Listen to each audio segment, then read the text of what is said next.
بسبب حركة بديئة مطالبات بترحيل رونالدو من السعودية.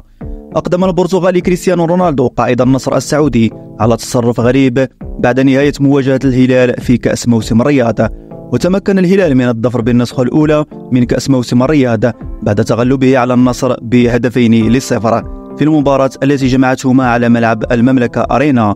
وأظهرت مقاطع فيديو قيام الضون بتصرف غير أخلاقي أثناء توجهه لغرفة تبديل الملابس بعد نهاية المباراة، بعد أن قام مشجع هلالي برمي وشاح الهلال بجانب كريستيانو.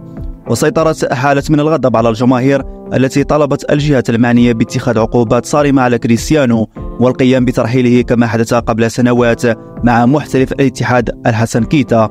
وكتب المغرد يوسف عبر الموقع على إدارة الهلال أن تقدم شكوى رسمية ضد اللاعب للجهات المختصة لأنه أساء إلى شعار النصر الذي يمثله جهات كبيرة ورسمية وأيضا حكومية. المثالية في هذا ممنوعة، والجمهور يطالب جميعا برفع شكوى ضد الضون.